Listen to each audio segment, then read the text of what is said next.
اومدی تایلند و دنبال یه غذای محلی خوشمزه میگردی که به ذائقه ما ایرانی‌ها بخوره، یا اینکه عاشق غذاهای آسیایی و استریت فوداشون هستی و میخوای حتی اگه شده تو خونه درستشون کنی.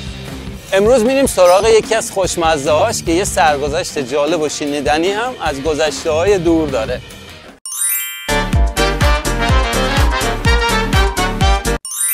من محمدم، معلم و تور لیدر ساکن تایلند. اینجا هم کانال تایلند آسان. خوش اومدید به کانالمون. بریم برای ویدیوی امروز. بدون اغراق باید بگم ما ایرانی‌ها غذاهای خوشمزه و باحالی داریم و همین باعث میشه سطح توقعمون از غذا و عطر و طعمش خیلی بالا باشه. وقتی هم که سفر میریم به کشورهای دیگه، مخصوصا کشورهای جنوب شرق آسیا، همین سطح توقع بالا باعث میشه که پیدا کردن یه غذایی که بتونه راضی کنه کمی سخت باشه. مخصوصا تو جنوب شرق آسیا از ادویه‌جات، سس‌ها یا چاشنی استفاده میکنن که ما ندرتاً تجربهش کردیم و خیلی باب طبعمون نیست. همین هم باعث میشه که توریستای ایرانی تو جنوب شرق آسیا خیلی با غذای اینجا حال نکنن و همش دنبال فست فود و اینجور چیزا بگردن. اما امروز میخوام غذایی رو بهتون معرفی کنم که محبوب خیلی از توریستای تایلنده، همینطور خیلی هم مغذی و خوشمزه است. تایلندیا بهش میگن کاوپاد، یعنی برنج سرخ شده.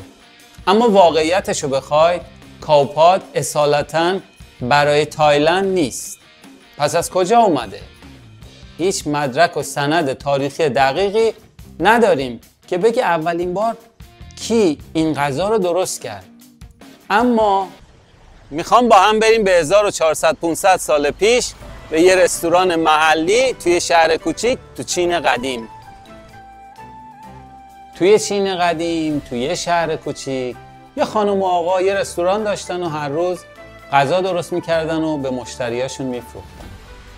گاهی وقتا برنج پخته شده اضافه میومد و کاربرد نداشت و دورریز میشد. یه روز نشستن فکر کردن چیکار کنن که این غذا دورریز نشه. این شد که یه مقدار سبزیجات و گوشت و تخم مرغ با این برنج ریختن تو تابه و سرخش کردن. یه مقدارم سس زدن تنگش و اینجا بود که برنج سرخ شده متولد شد. نتیجه کار جالب بود و غذای خوشمزه‌ای ازش در اومده بود. خودشون خوردن و کلی هم لذت بردن.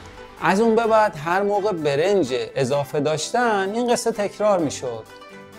کم کم در و همسایه، دوست و آشنا هم که اونجا می اومدن و می رفتن این غذا رو دیدن و خوردن و خوششون اومد و این غذا رفت تو منو رستوران.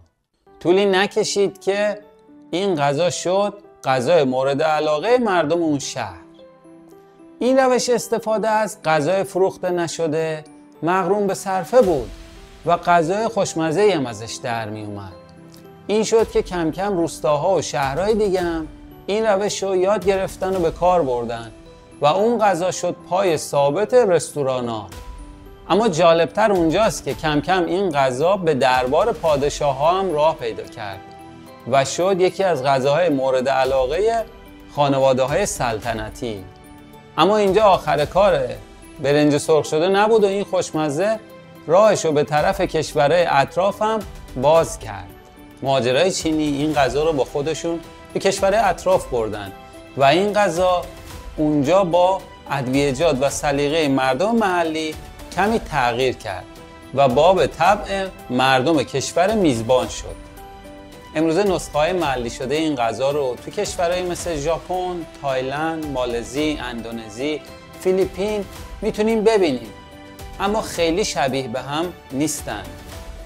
ژاپنی‌ها بهش میگن چاهان که شباهت بیشتری به نسخه اصلی یعنی نسخه چینی داره، با طعمی ملایم، کمی نمکی و شیرین. تو اندونزی و مالزی بهش میگن ناسی گورنگ که خیلی تفاوت داره با نسخه چینیش. طعمش هم شیرین و تند و نمکیه و یه مقداری هم چسبنده است. نسخه تایلندیش به داشتن 4 طعم نمکی، تند، ترش و شیرین معروفه و از محبوب ترینا توی دنیاست.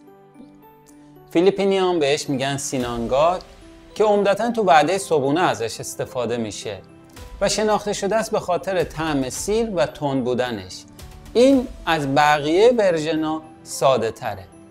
کشورهای دیگه هم هستن که نمونه خودشونو دارن، ولی شناخته شده هاش همینا بود که بهتون گفتم. حالا برگردیم به تایلند. مهاجرای چینی که از دوره سیام به بعد به تایلند می اومدن این غذا رو با خودشون آوردن و با ذائقه تایلندی تغییر کرد و شد کاوپات.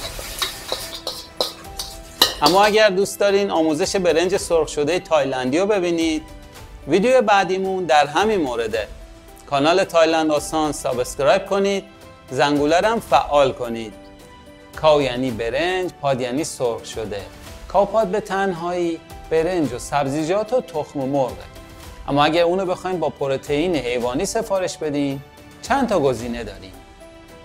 کاوپات گای یعنی برنج سرخ شده با مرغ، کاوپات گونگ برنج سرخ شده با میگو، کاوپات مو برنج سرخ شده با گوشت خوک، کاوپات بو برنج سرخ شده با خرچنگ، کاوپات تله یعنی برنج سرخ شده با سیفود که ماهی مرکب و میگوه.